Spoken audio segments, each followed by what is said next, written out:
गंवार बहू। सुबह अपने कमरे से निकलकर पायल ने सासू माँ के पैर छुए। उसकी सास ने अपनी बहू को आशीर्वाद देते हुए कहा, अरे पायल, ये पल्लू क्यों रखा है? हटाओ इस पल्लू को, इसकी ज़रूरत नहीं है हमारे घर में। तुम यहाँ आज़ादी से रह सकती हो। हम तुम्हें यहाँ रीति रिवाजों में बांधने के लिए नहीं लाए हैं। क्या मम्मी, तुम भी किस गंवार को क्या समझा रही हो? 1 हफ्ता हो गया इसको इस बात को समझाते हुए, अभी तक कुछ समझ भी आया क्या? हर्ष ने अपनी माँ को गुस्से में बोला। हर्ष और पायल की शादी को अभी 1 हफ्ता ही हुआ था। पायल गांव के एक मध्यम वर्गीय परिवार में पली बढ़ी थी, जहां पर रीति रिवाजों को ज़्यादा सम्मान दिया जाता था। हर्ष ने अपनी माँ को फिर से टोका, माँ देखो ना, मैं कितना हैंडसम हूँ और ये उतनी ही गंवार है। पता नहीं आपने मेरी शादी इससे क्यों करा दी।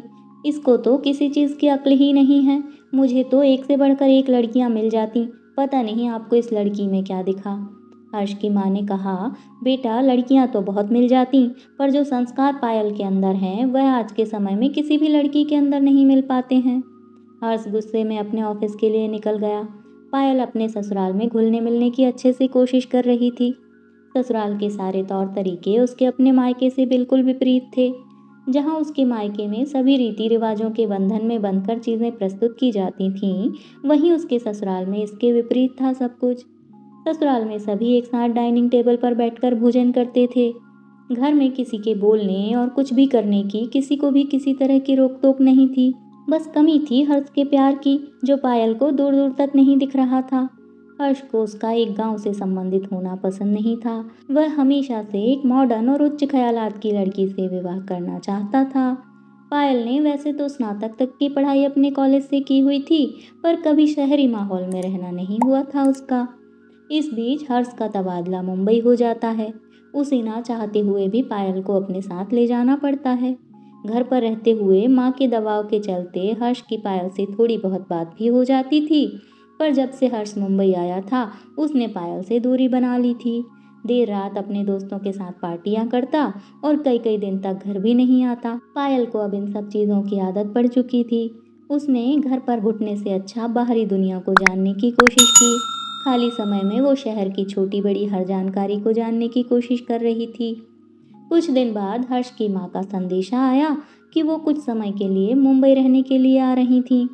पायल बहुत खुश थी। उसे लग रहा था कि कम से कम इस एकांत की दुनिया में उसको कोई साथी तो मिलेगा कुछ दिन के लिए। उधर उसकी सास का मुंबई आना होता है। दोनों सास बहू अपना सुख दुख बांट रहे होते हैं और उन्हें खाली समय में मुंबई दर्शन भी करा रही थी पायल।